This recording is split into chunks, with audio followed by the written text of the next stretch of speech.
Florida State versus Miami. Canes and Noles.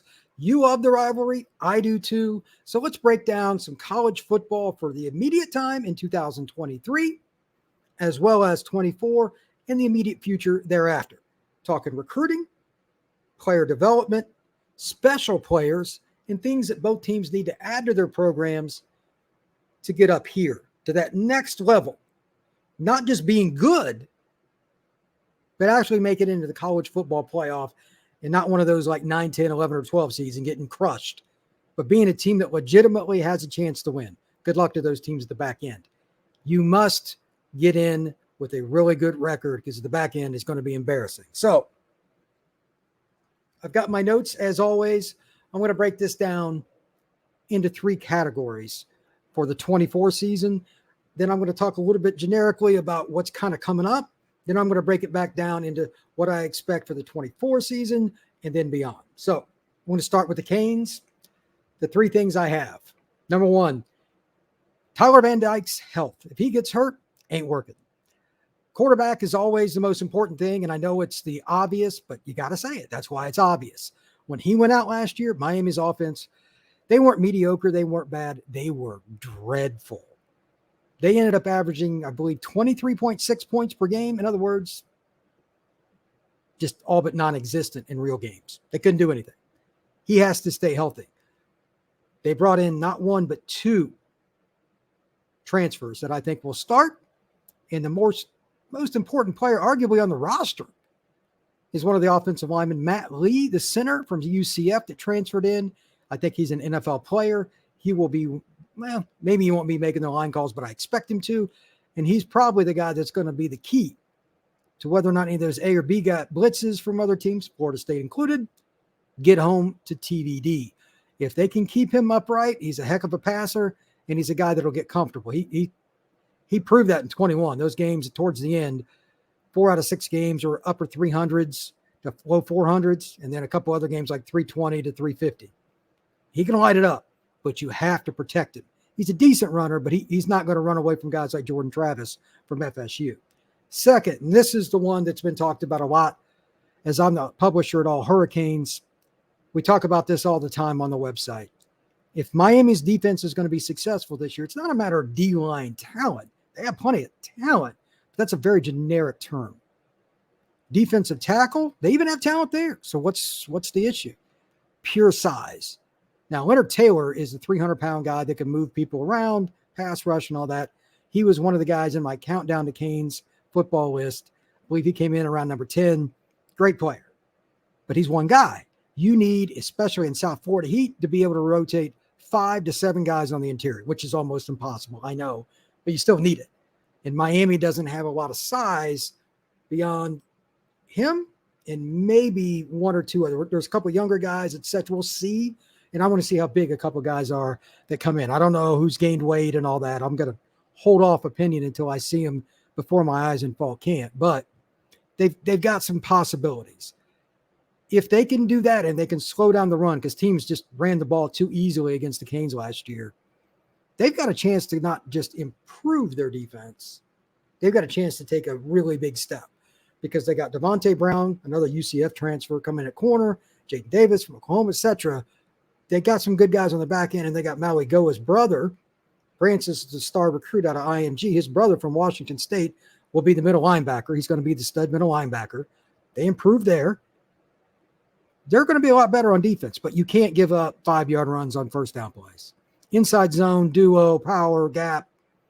Those generic, they're going to run them. We have to figure out a way to stop them kind of plays. Miami was, they were mediocre last year, especially against quality competition. They just couldn't do it. At the end of the year, Pittsburgh averaged 7.1 yards a carry against Miami. That is pathetic. They can't allow that to happen again. So let's see how that goes. It's across the defense, but that's the spot in particular that I'm most worried about. Teams will not even test Miami if D tackles are consistently doing their job, consistently getting penetration. It's just annoying. Coordinators will start going to screen game, quick pass game, doing different things. It'll change the game. That's why defensive tackles have always been so coveted in the NFL draft too. Third, corner play. I mentioned Devontae Brown a minute ago. Devontae is a big-time talent. He's never quite reached the level that he could get to, but he's only played 3 years of college ball. And corner, obviously not very easy, but he's long. He's at least 6'1". They list him at 6'2", experienced. He knows how to play zone.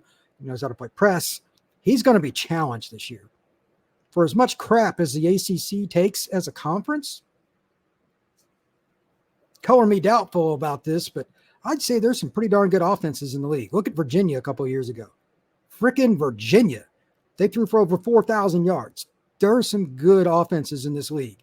If you screw around, you got just on Miami's schedule this year. They don't even play Duke and Riley, the stud quarterback they have. He'll be an NFL guy too. NC State, the quarterback that was at Virginia, transferred to NC State. And oh, by the way, the coordinator that was at Virginia that left and went to NC State, he's now reunited with.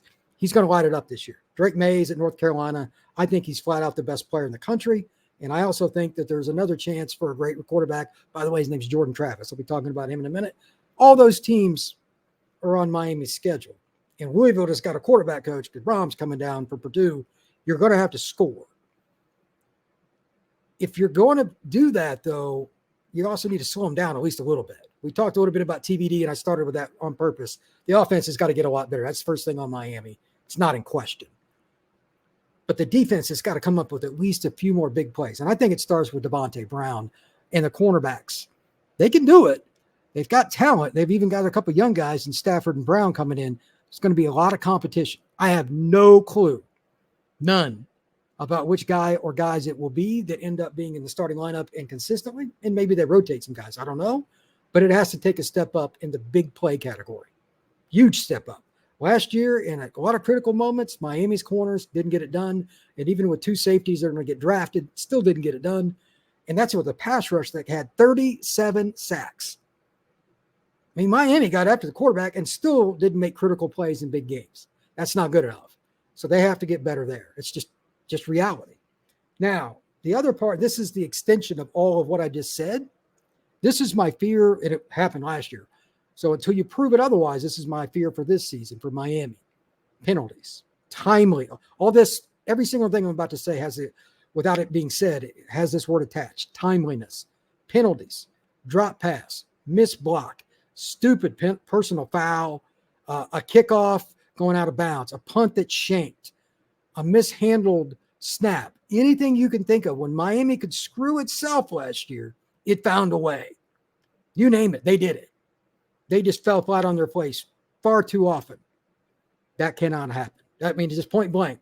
That's what I'm worried about more than anything else when they play Florida State, North Carolina State, Clemson. If you make even one more play like that, Louisville, Texas A&M, any of those 6 games, a simple drop pass is the difference between winning and losing. Mental. It's not about physical talent with Miami, at least in my book. It's more about how tough you are between the years. If they do not get tougher there, they're not going to any decent bowl game. They might go 6-6, 7-5, but they'll lose 3-4 games by 3 to 5 points. You mark it down. Mental toughness. Fewer penalties is number 1 on my board. That drives me bananas. Miami didn't always have terrible penalty numbers, but when they have one, it was just always that just gut-wrenching kind of deal. Could have been on a defender, offensive player, special, whatever. They just found a way. No more. Miami needs to get that fixed this year. Moving on to Florida State, my 3, and this is no surprise, but it's always been something that worries me about a mobile quarterback. I talked about TBD not getting hurt for the Canes. Fair. Jordan Travis runs on. He's a freak athlete.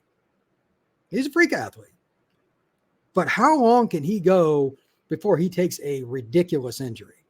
Because that guy, he needs to get down more. You hear commentators talk about that. Punt the frickin' football. Punt it. Quarterbacks cannot take hits above the waist, bro. Can't do it. Punt. It sucks. Do it anyway. Don't like it. Do it anyway. You have to be able to get your quarterback out there healthy to make on-time rhythm throws, period. When the shoulders and the chest and everything are getting pounded, that's not going to happen. Everything gets messed up in your balance, the way you think, your follow-through. All those things can come into question. Nobody likes getting hit. After you've been hit 2 or 3 times, then in your pocket, you start hearing things. No good. That's my biggest concern with Florida State, and they rely on him just in general too much to make a play. Man, he's incredible, but if he goes down, are you ready for that? If he goes down in Game 6, what's Florida State going to be? They're going to finish 7-5, 8-4. You cannot allow that to happen. That's my number one concern I have for Florida State this year. But if he does all that and he stays out of trouble, they could also be 11-1. Russian roulette. You don't know which side it's going to go to. So, next. When I was growing up, Florida State had not just good defenses, they had lights out defenses. Late 80s through the early 2000s, they had teams that had players that you wanted on your defense, guys you wanted in your foxhole because they just balled out.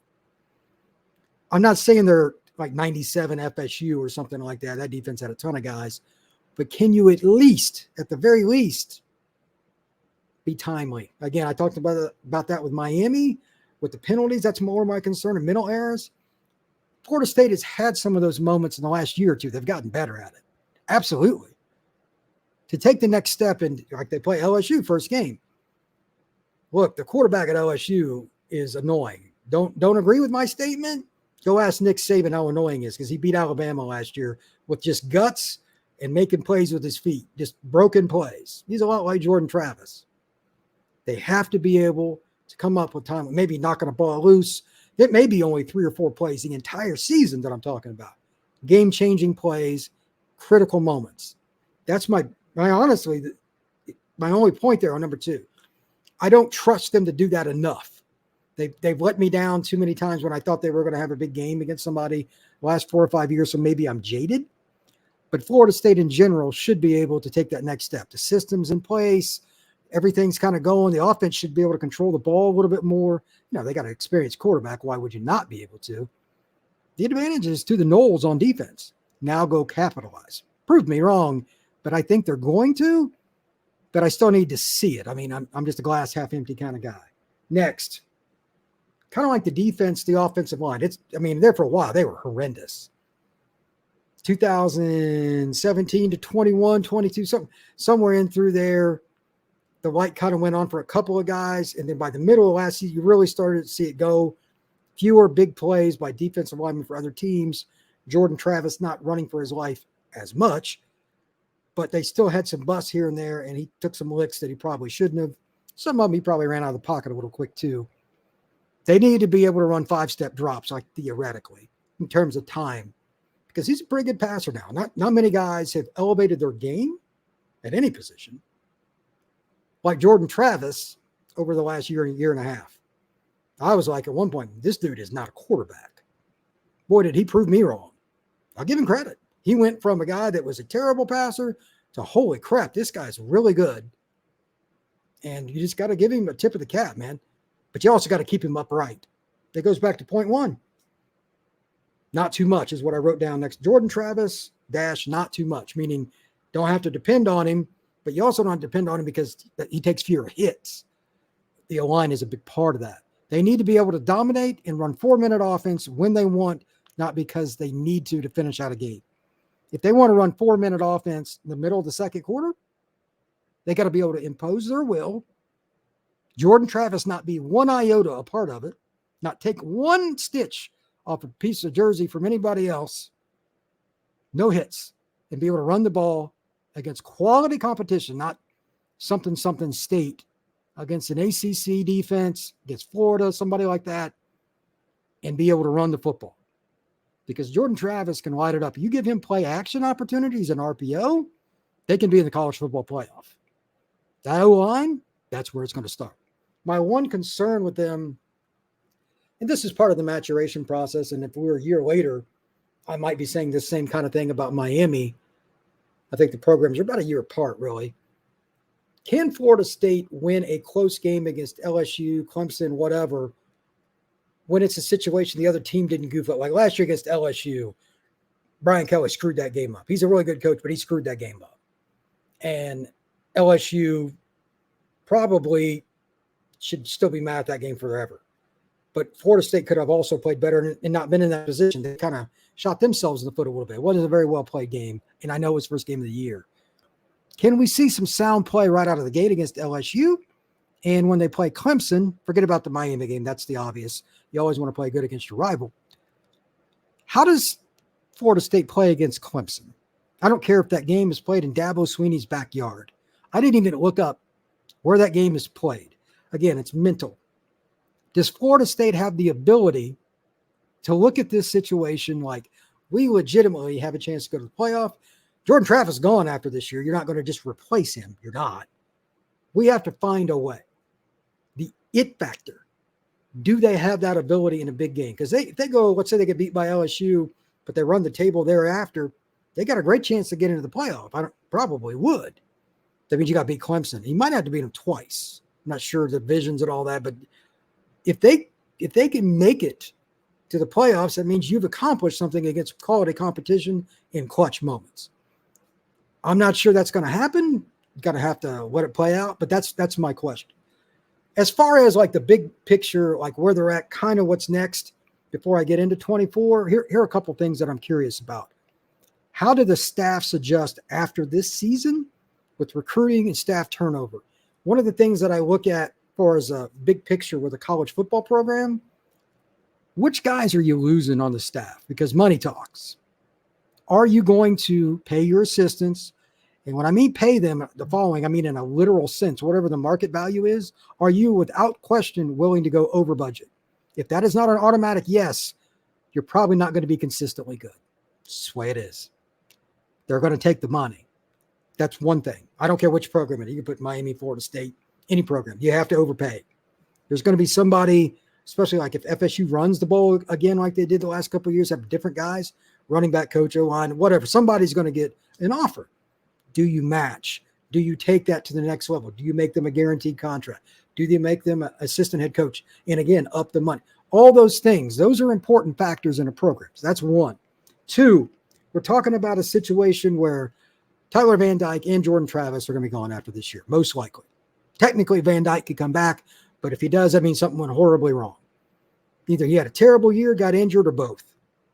This is going to be Jordan's last year. He's gone. So you got to start over. And no matter what program you are, everything starts at quarterback. Period. Both those guys can light it up, but because they can, they're not going to come out of the game much this year, except for at the end of a game, handoff against some team that they're just killing. How do you adjust in the offseason to whichever quarterback it is, transfer, portal? I have no idea. If you can show transition from one quarterback to the next and still be good, use Florida State for a second. Let's say they go 10-2 and go to a major bowl, New Year's 6. If you can transition, go 10-2 or better in 24 afterwards, then you're a program. That's why I went with the coaching first, because you need those coaches to make that happen. But then it comes about quarterback. If you can't change quarterbacks, he doesn't have too bad. Do it anyway. Happens all the time in the NFL. Those guys get fired with first-year coaches. It ain't going to be no different in college either. Do it anyway. Too bad. Find a way. Next. This in recruiting has changed so much. My answer almost changes with it periodically. Because of the transfer portal, there's a temptation to take the low-hanging fruit, even if it's a really talented player. So what do I mean by that? It's this. Transfer is a 1 or 2 year guy usually. There are a few exceptions. And if a guy just didn't work out at home and he wanted to come back home to Florida, something like that, that's the extension of it. That's the anomaly. That's probably the better word, whatever. Both of these programs need to recruit the state of Florida better, and it ain't even close. It is not up for discussion. They get their you-know-what's kicked far too often for in-state recruits that Georgia, Alabama, and Ohio State want, period. I don't want to hear any bitching and moaning in the comments. It's fact.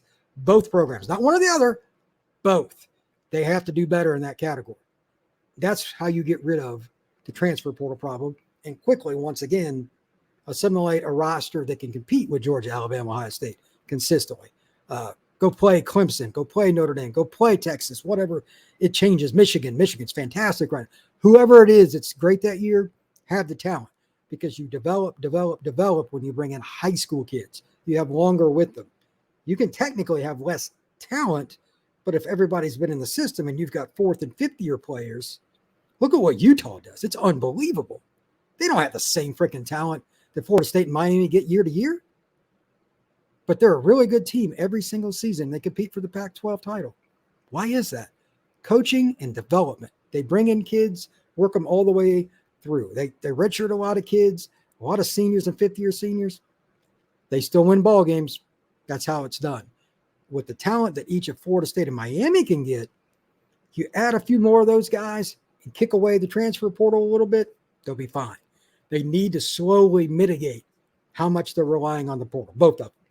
If you've got a glaring need, it is what it is. But, I mean, we're talking about get down to 6 to 8 guys instead of this 10-plus every year kind of stuff. There's a lot of iffy things that go on with chemistry, and you'd have more guys on your roster leaving. I'm going to write about it here pretty soon, but the chemistry with the portal can really get funky. You got to be careful. So let's talk a little bit about 24 and beyond, like what's made those programs great, Miami and Florida State, and how they can get back to it overall, whether it's portal, recruiting, development, etc. You need special players. For those of you like myself that saw these programs in the 80s and 90s, they would have off games like anybody else. You know, that you hear it all the time. I told them we needed to be up for this team. They're a good team. But like the talent level for Miami, let's say, was a lot better than another school. They would sleepwalk sometimes in the first half. You can yell and scream all you want at teenagers and early 20-something-year-olds. Sometimes they're going to sleepwalk. I don't give a crap what you coach them up to be or anything else. That doesn't mean you don't have a special player make a special play. It ignites the whole roster. That's what I haven't seen enough of from both these programs consistently in the last God knows how long. I mean, early 2000s for the Canes and for Florida State. I mean, obviously they won it in 2013. They were pretty good at that in 2014. At the end of the year, they were just out of juice. They haven't been the same since. Florida State has not been the same since the Crab Man left Tallahassee. So I think it's going to be interesting. Which guy is it? Which team is it? Which team has a player that galvanizes that roster and just elevates them in those moments? You're like, we knew it was going to be him. We knew it was going to be him. A Peter Warwick kind of guy. Ray Lewis. It doesn't have to be those, that good, like Heisman and, Butkus Award kind of winners. But in that realm, at least, All-American guys, offense or D, it doesn't matter which side. And really, preferably both. And I was kind of thinking about it, and I just have a couple of shots. These are just my own predictions. I've seen these kids play. I know some of them. And I've got some for both teams that I think have a chance to be special players. And I just, to be clear, this is only class of 23 that I'm using. Kids that will be freshmen this fall for both teams. For FSU, just to start with them, it doesn't really matter which. Cam Davis is a kid that's going to be in at 24. Remember that name? But they have several other kids that are going to be really good. And you know what? Let's just do. I'm going to go ahead and do that. I'm going to talk about 24 a little bit for them because I think they got 3 guys. I mean, I haven't written down, but that's okay. They got 3 guys in 24 that I think can be flat out first round picks. So I'm going to use 24 for the Noles. I'm going to go there. Cam Davis, I think, is as good a running back as there is in the country. And he hasn't even played running back in high school very much, which is weird. He's at Doherty High School in Albany. He is a freak. He's 210 pounds. Looks like he's just eating pure protein all the time. He's just lean and strong as all get out, and he's super competitive. He's a guy that can put in the slot, running back. You can play him at safety. I've seen him do it. Doesn't matter. Great football player. Landon Thomas, the tight end out of Colquitt County, another South Georgia kid, tremendous talent. When he was a freshman in high school, I said I would have taken him right then. He was ridiculous. I saw him playing on our 15U team once, and I'm like, this is ridiculous. There's no way he should be out there. I don't know why they had him. It was 229, but he was playing for 229's 15U team for a while. I'm like, he was a foot taller than everybody. It was crazy. He can take any DB and make him look bad because he's just too big and strong. And, of course, he can block and all those things, too. He's a true flex tight end. He will be a pain for every defense. Then the other guys, Luke Kromahawk, the 24 quarterback, Benedictine. It's a military school in Savannah. He's got a cannon. He's an athlete. He's very competitive. Those 3 guys are all first-round picks in terms of just raw physical talent. How much they figure it out, whether they stay healthy, I don't know. I think Florida State's in pretty good shape there. For Miami, since I went, I'll use a little combo, but these are kids that I like. I love Caleb Spencer, the kid from Virginia, playing safety. He's a 23 kid. I think he's going to be a dude for the Hurricanes. I think he'll play. I know they got 2 potential All-Americans, but I'm telling you, some way, shape, or form, whether it's a nickel, whether they use 3 safeties, maybe they move Cameron Kitchens down in the box. I don't know. There's all kinds of ways you can do it. That's for Lance Guidry to figure out. He's making a lot of more money than I am, so I'll let him do that. But they're going to find a way to get Caleb Spencer on the field this year. It's too good.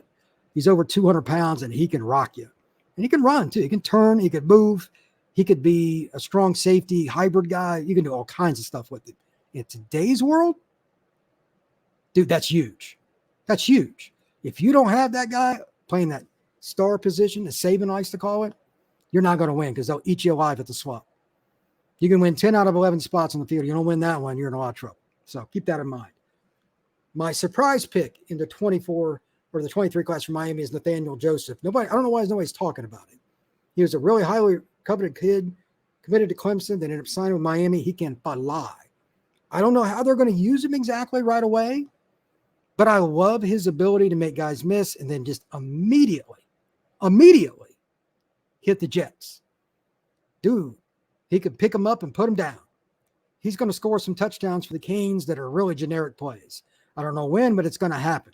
Watch out for him. I think he's a guy that can be a special player, especially in an offense like Shannon Dawson that throws the short passes and just gets a guy an easy pass. Now he's one-on-one. You just allow the athlete to do what he does. Nathaniel fits that to a T. Finally, and this is easy. It's JoJo Trader. I don't know how they're going to use him even. I always kid JoJo that I think he should play corner, and he doesn't like it when myself or anybody else says that. We all think he's even better at corner, but he's such a good receiver, he's just going to make clutch plays. I will take JoJo over any player in the country, hand-eye coordination drills, whatever skills test you want. Who you got? I got JoJo. Let's go. Get with me, and I'll make JoJo some money on that because he ain't going to lose. They're going to find a way to use him in that. Now that he's a part of the 24 class for the Canes, I'm just going to go with him. He is a dude that makes plays. I don't really know if they're going to start him at slot or flanker or both because I don't think it matters, but he can play either one. And I imagine they'll use him in some capacity in the kicking game too. Same with Nathaniel Joseph. Holy cow, he fits that to a T. They need guys that just take the ball and score. Miami's famous for it. So is Florida State. Those types of players need to be a part of their program again. Again, if they're going to play Ohio State, Georgia, Alabama, that's what it's about. So please hit the like button. Please hit the notification bell. And please share this podcast. And above all else, like I always say, man, please comment. What do you have to say about the Florida State and Miami rivalry in general? Are there players that you think are going to be really good? I mentioned 3, like long-term just a second ago for each of these programs, but there's plenty of others. You can go in a lot of routes. Both of them I've got more down here, but I'm just going to wrap it up. I think it's a really important thing to talk about that we need these programs to be good again in the sense that it's not a surprise that Florida State beat Clemson. It's not a surprise that Miami beats Texas A&M or they beat Clemson or they beat anybody. It's not a surprise. They have to figure it out. So with that said, everybody have a great day and thank you very much.